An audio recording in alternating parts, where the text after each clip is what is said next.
ভারতের ছাত্র ফেডারেশন যারা বিশ্ববিদ্যালয়কে সার্ভিস দেন নানাভাবে, কলকাতা বিশ্ববিদ্যালয় এমপ্লয়িজ ইউনিয়ন, কলেজ বিশ্ববিদ্যালয় কর্মচারী সমিতি সকলেই যোগাযোগ করে বলেন যে আমরা সকলে মিলেই একসঙ্গে একযোগে প্রতিবাদ করব। এ ঘটনা ঘটতে পারে না। পশ্চিমবাংলার বুকে আপনারা সকলেই জানেন 2011 সালে এ রাজ্যের বুকে তৃণমূল সরকার ক্ষমতাসীন হন। ক্ষমতায় আসার আগে এর সরকার স্লোগান দিয়েছিলেন যে পরিবর্তন চাই, সেই পরিবর্তন চাই এর মধ্য দিয়ে এ রাজ্যের বুকে 34 বছরের বাম জমানার অবসান ঘটে। কমজান বাম জমানার অবসান ঘটে। যেই বাম জমানার অবসান ঘটানোর জন্য যারা নতুন কোনো সরকার দেখেননি তারা দেখতে চেয়েছিলেন।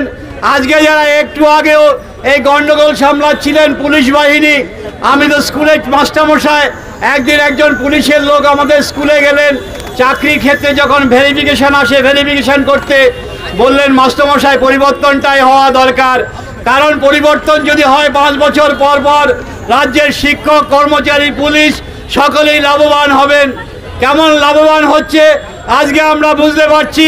97 সালে তৎকালীন বামফ্রন্ট সরকার এ রাজ্যের বুকে দুর্নীতিমুক্ত স্বচ্ছ নিয়োগের জন্য এ রাজ্যের বুকে দাঁড়িয়ে পরিচালন সমিতির পরিবর্তে স্কুল সার্ভিস কমিশনের মাধ্যমে নিয়োগ করার চেষ্টা করলেন। স্কুল সার্ভিস কমিশনের মাধ্যমে নিয়োগের মধ্য দিয়ে যাতে দুর্নীতিমুক্তভাবে স্বচ্ছভাবে নিয়োগ হতে পারে। 97 সালে কমিশন গঠিত হয়। 98 সালে প্রথমবার পরীক্ষা হয়। 98 সালের পরীক্ষার পর থেকে 2011 সাল পর্যন্ত পরপর 11 বার পরীক্ষা হয়েছে। 11 বার পরীক্ষার মাধ্যমে 1,25,000 ছাত্রছাত্রী যারা শিক্ষান্তে তাদের কাজের দাবিকে প্রতিষ্ঠিত করেছে। বিদ্যালয়ের অঙ্গনে গিয়ে যারা দুদিন আগে ছাত্র ছিল তারা নিজেদেরকে শিক্ষক হিসাবে প্রতিষ্ঠিত করেছে। মা বাবাকে কোথায় চাকরি করেন, রাজমিস্ত্রির কাজ করেন কি লোকের বাড়িতে দিনমজুরি করেন, সেটা কোনো বিষয় হয়নি। নির্দিষ্ট মেধার ভিত্তিতে তারা তাদের চাকরিটাকে সেখানে পেয়েছেন। 11 সালের পর তথাকথিত পরিবর্তনের মধ্য দিয়ে যখন এ রাজ্যে পরিবর্তন সাধিত হলো, আপনারা সকলেই দেখেছেন। শুধুমাত্র আজকের বিকাশ ভবন নয়, এর আগেও দাঁড়িয়ে এখানে কলেজ স্ট্রিটে বিদ্যাসাগর মূর্তির ওখানে অনশন হয়েছে। নিখিলবঙ্গ শিক্ষক সমিতির উদ্যোগে আমরা নিখিলবঙ্গ প্রাথমিক শিক্ষকের সমিতির উদ্যোগে তাদের পাশে দাঁড়িয়েছি। আজকে 26,000-এর চাকরি নিয়ে প্রশ্ন হয়েছে। এ প্রশ্ন তো পরবর্তীকালে চাকরি চলে যাওয়ার পরে 22 লক্ষ ছাত্রছাত্রী যখন পরীক্ষা দিল, 22 লক্ষ ছাত্রছাত্রীর মধ্যে যারা শূন্য পেয়েছে এমন ছেলেরও চাকরি হয়েছে, অথচ যে 50-এর উপর নম্বর পেয়েছে তার চাকরি হয়নি। দুদিন আগে মারা গেছে তেহট্টের বিধায়ক তাপস বাবু, তাকে জেল খাটতে হয়েছে। পশ্চিমবঙ্গ সরকারের স্বাস্থ্যমন্ত্রী দুর্নীতির দায়ে তিনি এখনও জেলে আছেন।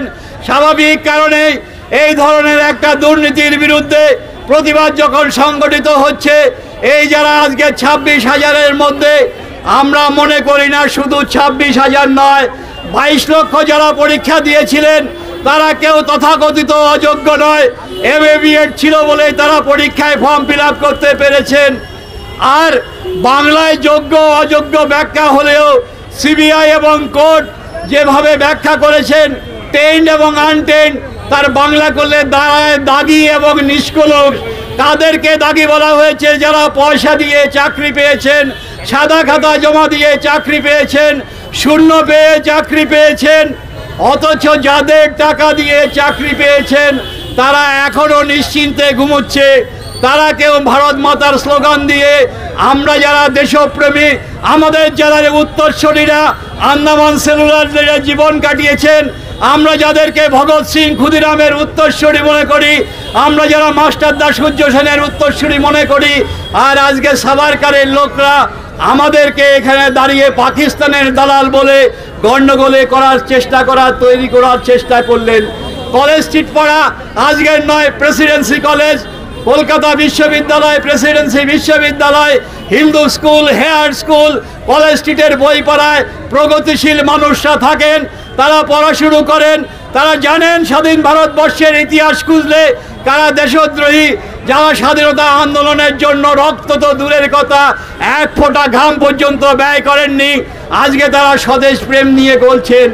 আজ যে 26,000 চাকরি চলে যাওয়ার জন্য বিকাশ ভবনে গিয়ে অবস্থান করছেন, রাত্রের অন্ধকারে পুলিশ মেরে পা ভেঙে দিয়েছেন, মাথা ফাটিয়ে দিয়েছেন, সকালবেলা সব্যসাচী সহ তৃণমূলের গুন্ডারা তাদের উপর গণ্ডগোল করেছেন, তাদের কাছে টাকা গ্রহণ করেছিলেন।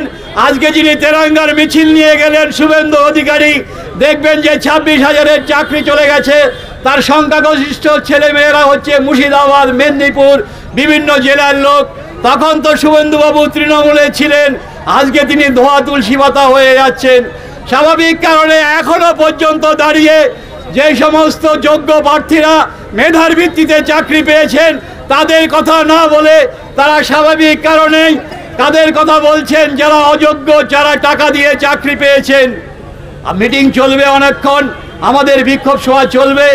তার মধ্যে শুধু একটা কথা আমি বলি, আমাদেরই একজন অধ্যাপক মানুষ, তিনি তৃণমূলের এমএলএ হয়েছিলেন, সোনারপুরে তৃণমূলের এমএলএ, ইতিহাসের অধ্যাপক, তিনি প্রয়াত হয়েছেন। তার বাড়িতে একজন রাজমিস্ত্রি কাজ করতে গেছেন, বললেন বাবু বিকেলবেলা হাত পা ধুয়ে যখন টাকা নিতে যাবেন, আমার ছেলেটা তো এমএ পাস করেছে, আমার ছেলেটার একটা চাকরি দরকার। বললেন হয়ে যাবে। বলে কি করে হবে? বলে 10 লাখ টাকা দাও। বলে না লিখলেও চাকরি হবে। বলে না লিখলেও চাকরি হবে, খাতা খাতায় চাকরি হবে। ডেসপারেটলি সাদা খাতায় চাকরি দিয়েছেন, ওএমআর শিটকে পরিবর্তন করেননি।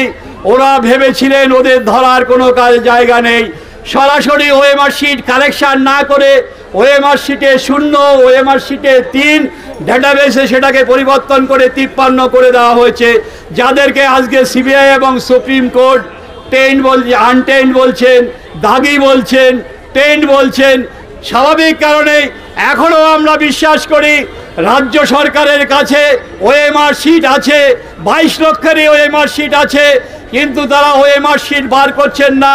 ওএমআর শিট বার করলে পাড়ার যে দাদা তৃণমূলের নেতা সব্যসাচী বাবুর মতো, পাড়ার যে নেতা শুভেন্দু বাবুর মতো টাকা খেয়েছেন, তাকে টাকা ফেরত দিতে হবে। টাকা ফেরত না দিলে কলার চেপে বেকাররাই কিভাবে টাকা নিতে হয়। কালকে বিকাশ ভবনের দরজা ভেঙে তারা প্রমাণ করে দিয়েছে নবান্নের দরজাও সুরক্ষিত নয়। এই 26,000-এর সঙ্গে সাধারণ মানুষ, বিবেকপ্রেমী মানুষ, সত্যিকার অর্থে বিজেপির মতো নয়, দেশপ্রেমিক মানুষরা যদি রাস্তায় নামে, স্রোতের ভিড়ে ভেঙে যাবে নবান্নের ব্যারিকেড। সেদিন নবান্নের ভিতরেও বিকাশ ভবনের মতো তারা প্রবেশ করবে। সেদিন তারা প্রবেশ করে স্বাভাবিক কারণে অন্যায়ের কৈফিয়ত চাইবে। এই কারণেই যাদের কাছ থেকে টাকা নেওয়া হয়েছে তাদেরকে রক্ষা করার জন্য আপ্রাণ চেষ্টা করে যাচ্ছে। আর আমরা চাই বিদ্যালয়গুলোতে 0 পদে দুর্নীতিমুক্তভাবে স্বচ্ছভাবে নিয়োগ হোক। যখন ছাত্ররা বিশ্ববিদ্যালয়ে পড়াশুনো করতাম, আমরা বিশ্ববিদ্যালয়ে করিডোরে এসে ভাই আওয়াজ তুলত শিক্ষান্তে কাজের দাবি, কাজের অধিকারকে মৌলিক অধিকার দাবি। সেই কাজের অধিকারকে মৌলিক অধিকার হিসাবে পরিণত করতে গেলে এই দুর্নীতিমুক্ত সরকারকে বিতাড়িত করতে হবে। স্বাভাবিক কারণে শুধুমাত্র বিকাশ ভবন নয়, বিকাশ ভবনের আন্দোলনের অভিমুখ নবান্নের অভিমুখে পরিচালনা করতে হবে। নবান্নের ব্যারিকেডও সেদিন নবান্নের দরজাও ভেঙে দিতে হবে। বিক্ষোভকারীরা যখন নবান্নের দিকে যাবেন, আমরা স্বাভাবিক কারণে তাদের সঙ্গে থাকব।